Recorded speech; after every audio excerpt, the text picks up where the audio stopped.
അതിശക്തമായ ചൂടുള്ള ഒരു ദിവസം, മഴ കിട്ടാതെ മഴ വേണമെന്ന പ്രാർത്ഥനയുമായി മദീന നിവാസികൾ ഇസ്തിസ്ഖാഇന്റെ നിസ്കാരം നിർവഹിക്കാൻ വരുന്നു.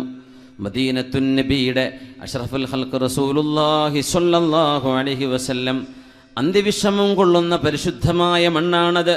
അഷ്റഫു ബിഖാഇൽ അർളി, ഭൂമിയിലെ മണ്ണുകളിൽ ഏറ്റവും ശ്രേഷ്ഠമായ മണ്ണ് ഹബീബിൻ്റെ ശരീരം ചേർന്ന് കിടക്കുന്ന മദീനയിലെ മണ്ണാണെന്ന് ഇജ്മാഉൽ ഉലമാ ഉണ്ടെന്ന് നമ്മുടെ പണ്ഡിതന്മാർ പഠിപ്പിച്ചു. മദീനയിലെ ആളുകൾ നഫ്സി ഫിദാഉൻ ലിഖബ്രിൻ അൻത സാകിനുഹു, ഹബീബായ റസൂലുള്ളാഹി സ്വല്ലല്ലാഹു അലൈഹി വസല്ലം തങ്ങളുടെ മദീനയിൽ മഴവെള്ളമില്ലാതെ സസ്യലതാദികൾ ഉണങ്ങി മനുഷ്യർക്ക് മൃഗങ്ങൾക്ക് വെള്ളമില്ലാതെ കഷ്ടപ്പെടുമ്പോഴാണ് മഴയെ തേടിയുള്ള പ്രാർത്ഥനയുണ്ട്, നിസ്കാരമുണ്ട്. ഇസ്തിസ്ഖാ എന്ന് പറയുന്ന നിസ്കാരം മഹാനായ മുഹമ്മദ് ബിനുൽ മുൻകദിർ റഹ്മഹുല്ലാഹ് ഉദ്ധരിച്ചിട്ടുള്ള സംഭവം. മദീനക്കാർ അന്ന് മഴയ്ക്ക് വേണ്ടി ദുആ ചെയ്തപ്പോൾ മഴ ലഭിച്ചില്ല, മഴ പെയ്തില്ല. എല്ലാവരും തിരിച്ചു പോന്നു, മഴ പെയ്തില്ല. അന്ന് രാത്രി ജലസ്തു ഇലാ സാരിയത്തിൻ മിൻ സവാരി മസ്ജിദ് റസൂലില്ലാഹ്, അല്ലാഹുവിൻ്റെ റസൂലിൻ്റെ പള്ളിയിലെ ഒരു തൂണിൽ നിന്ന്, തൂണുകളിൽ ഒരു തൂണിലേക്ക് ഞാൻ അന്ന് ചാരിയിരിക്കുന്നു രാത്രി നേരം. മുഹമ്മദ് ബിൻ മുൻകദിർ എന്നവരെ ആ രാത്രി മദീനയിലെ അല്ലാഹുവിൻ്റെ റസൂലിൻ്റെ പള്ളിയിലാണ് ചെലവഴിക്കുന്നത്. ആ രാത്രിയിൽ ഇരുളിൽ ഇശാ നിസ്കാരം കഴിഞ്ഞ് ഒരുപാട് നേരമായപ്പോൾ ഒരു ചെറുപ്പക്കാരൻ കടന്നു വന്നു, ഒരു കറുത്ത വർഗ്ഗക്കാരൻ. എൻ്റെ അരികത്ത് വന്ന് നിസ്കാരം ആരംഭിച്ചു. കുറേ നേരം നിസ്കരിച്ചു. എന്നിട്ട് ആ ചെറുപ്പക്കാരൻ കൈയുയർത്തി ദുആ ചെയ്യുന്നു. അസ്അലുക യാ റബ്ബ് അഖ്സംതു അലൈക അല്ലാ സഖൈതനാ, കാരുണ്യവാനേ, നിന്റെ പേര് ചൊല്ലി ഞാൻ സത്യം ചെയ്തു പറയുന്നു, നിന്റെ പേര് ഉദ്ധരിച്ച് സത്യം ചെയ്ത് ഞാൻ പറയുന്നു, അല്ലാ സഖൈതനാ, നീ ഞങ്ങൾക്ക് മഴ തരണം, നീ ഞങ്ങൾക്ക് മഴ വർഷിപ്പിച്ചു തരണം.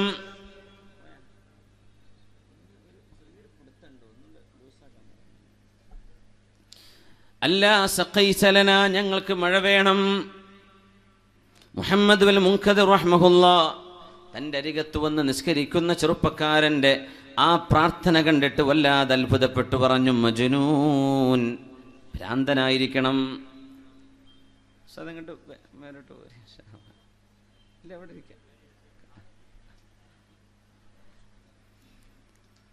മദീനക്കാര് മുഴുവൻ ചോദിച്ചിട്ട്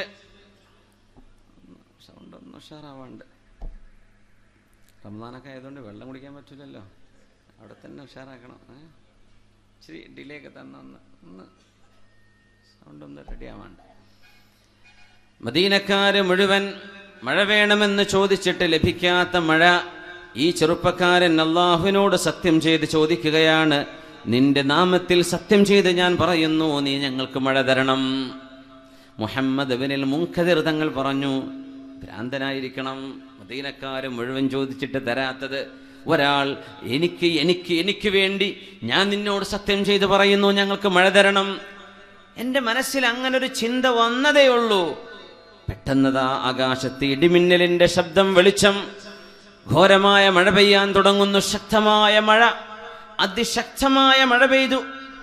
മസ്ജിദുൻ നബവിയുടെ ഉള്ളിലേക്ക് മഴ വന്നു. ഞാൻ ഇരിക്കുന്ന ഇടം വെള്ളം നനഞ്ഞു. സുബ്ഹി നിസ്കാരത്തിന് വന്നവർ മുഴുവനും വെള്ളത്തിലൂടെയാണ് നടന്നത്. മദീന മുഴുവനും എന്തെന്നില്ലാത്ത ഘോരമായ മഴ പെയ്തു. ഇസ്തിസ്ഖാ നിസ്കാരം നിസ്കരിച്ചിട്ട് കിട്ടാത്ത മഴ ഒരു ചെറുപ്പക്കാരന്റെ പ്രാർത്ഥന കൊണ്ട്. ഇതിലൊന്ന് മനസ്സിലാക്കാനുള്ളത്, ആരെയും അണ്ടർ എസ്റ്റിമേറ്റ് ചെയ്യരുത്, ആരും മോശക്കാരാണെന്ന് വിചാരിക്കരുത്.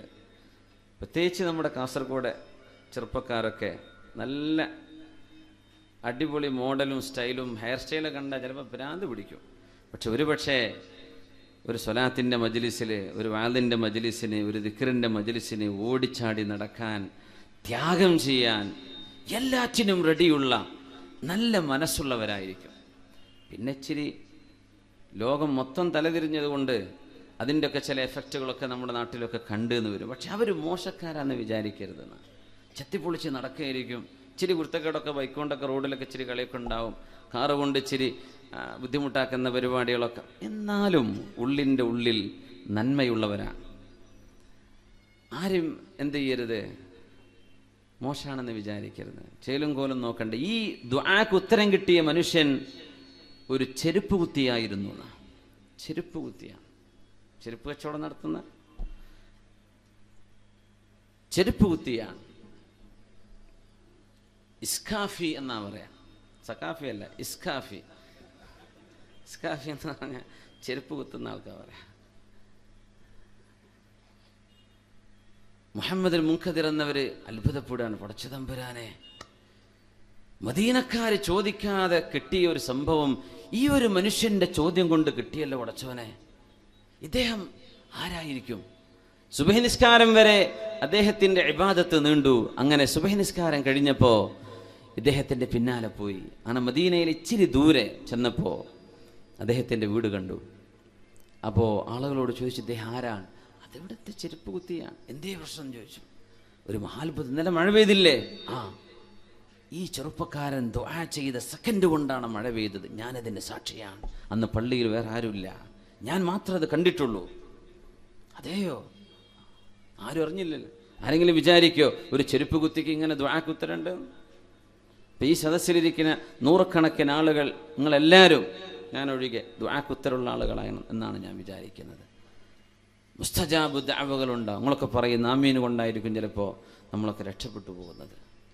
അള്ളാഹു നമ്മുടെ ദുആക്ക് സ്വീകരിക്കട്ടെ, അള്ളാഹു നമുക്ക് പുറത്തു തരട്ടെ.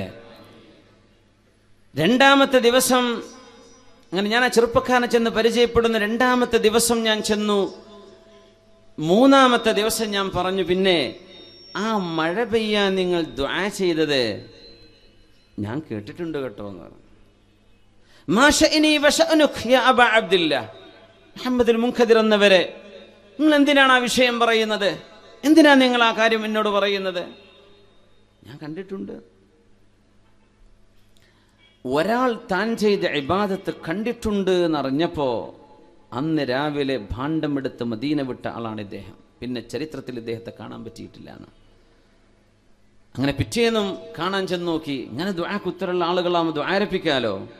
അപ്പൊ അവിടെ പ്രായമുള്ളൊരു ഉമ്മ ചോദിച്ചു, മോനെ, നിന്റെ കൂട്ടുകാരൻ ഇന്നലെ ഇവിടെ ഭാണ്ഡൊക്കെ എടുത്തിട്ട് പോയല്ലോ, നീ എന്തേ അദ്ദേഹത്തോട് എന്തേലും പറഞ്ഞോ എന്ന് ചോദിച്ചു.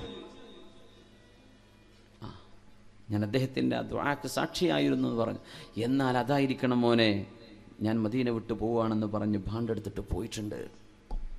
അല്ലാമ ദഹബി റളിയല്ലാഹു തആല അൻഹു അവരുടെ പ്രസിദ്ധമായ ഗ്രന്ഥം സൈറിൽ അവർ പറഞ്ഞു, ഇതുപോലെ ഇഖ്ലാസിന്റെ മാതൃകയുള്ള ഒരു സംഭവം ചരിത്രത്തിൽ മുഴുവൻ പരതിയിട്ടും എനിക്ക് കണ്ടെത്താൻ കഴിഞ്ഞിട്ടില്ല എന്ന്. എത്ര വലിയ അത്ഭുതം! താൻ ചെയ്ത ഒരു നന്മ വേറെ ഒരാൾ അറിഞ്ഞു എന്നറിഞ്ഞപ്പോഴേക്കും നാട് വിട്ടു. പിന്നെ അവിടെ ആൾക്കൂട്ടമാകും, പിന്നെ ആള് കൂടും, ദ്വാരപ്പിക്കാൻ ആള് വരും, അല്ലേ, റുഖിയ ചെയ്യാൻ, മന്ത്രി ചൂതി എന്തെങ്കിലും വാങ്ങിക്കാൻ, ഷിഫാഇന് കാരണം തേടി, ദുആ തേടി. ഇതൊന്നും വേണ്ട, ഞാൻ പോവാണ്, എന്നെ പറ്റി അറിഞ്ഞില്ലേ, ഇനി പിടുത്തം കൊടുക്കണില്ല, പോവാണ്, മദീന വിട്ടുപോയി. സുബ്ഹാനല്ലാഹ്. അതും ഒരു ചെരുപ്പ് കുത്തിയാണ്. അതുകൊണ്ടാണ് മുഅ്മിനീങ്ങളായ ആളുകളിൽ അള്ളാഹുവിൻ്റെ നൂറ് ലഭിച്ച ആളുകളെ നമുക്ക് തിരിച്ചറിയാൻ പറ്റിയില്ലെന്നവരും നമുക്കിടയിൽ തൊട്ടരികത്തിരിക്കുന്ന ആളുകളിൽ അള്ളാഹു ഇഷ്ടപ്പെടുന്നവർ കാണും. ഒരു രാത്രി കൊണ്ട് യുസ്ലിഹുല്ലാഹു ഫീ ലൈല, ഒരൊറ്റ രാത്രി കൊണ്ട് അള്ളാഹു സ്വലാഹും നന്മയും കൊടുക്കുന്ന ആളുകളുണ്ട്. ഒരു രാത്രി കൊണ്ട് അള്ളാഹു സ്ഫുടം ചെയ്തെടുക്കും. ഇന്നലെ വരെ മോശക്കാരനാണ്, പക്ഷെ ഇന്നലത്തെ ഒരു രാത്രിയിലെ ഖിയാമുൽ ലൈലിൽ സുജൂദിൽ കിടന്നിട്ട് അള്ളാഹുവേ എന്നെ നന്നാക്കി തരയണമേ, നിന്റെ സാമീപ്യം എനിക്ക് നൽകണമേ, നിന്നെക്കുറിച്ചറിയാനുള്ള വാതായനങ്ങൾ എനിക്ക് തുറന്നു തരയണമേ എന്ന ഒരു പ്രാർത്ഥന കാരണം അള്ളാഹു സ്വീകരിക്കുകയാണെങ്കിൽ അന്ന് രാത്രിക്ക് രാത്രി ആ മനുഷ്യന്റെ മഖാദീറുകളിൽ ചേഞ്ച് വരുന്നുണ്ട്. അള്ളാഹു തിരുത്തി എഴുതുന്നു, മാലാഖമാരെ കൊണ്ട് തിരുത്തിപ്പിക്കുന്നു. അബ്ദുൻ സ്വാലിഹുൻ, ഇത് സ്വാലിഹായ മനുഷ്യനാണ്. ഇന്നലെ വരെ അബ്ദുൻ സാലിഹുൻ, മോശക്കാരനാണ്, ഇന്ന് സ്വാലിഹായ ആളാണ്. ഒരു റമദാൻ ഒരുപക്ഷെ ഒരു ജീവിതം മൊത്തത്തിൽ മാറ്റിമറിച്ചേക്കും. കഴിഞ്ഞ റമദാനുകളിൽ മാറ്റമുണ്ടായി, അതിൻ്റെ മുമ്പത്തെ ജീവിതം ഓർക്കാൻ പോലും പറ്റാത്ത ആളുകളുണ്ടാകും. ഇനിയുള്ളൊരു റമദാൻ കഴിഞ്ഞാലും ഇൻഷാ അള്ളാഹ് ഞാൻ എൻ്റെ നന്മയെ കാത്തു സൂക്ഷിക്കുമെന്ന് ദൃഢനിശ്ചയമെടുക്കുന്ന ആളുകളുണ്ടാകും. അള്ളാഹു അങ്ങനെ യത്തബിഊന അഹ്സന യസ്തമിഊനൽ ഖൗല ഫയത്തബിഊന അഹ്സന.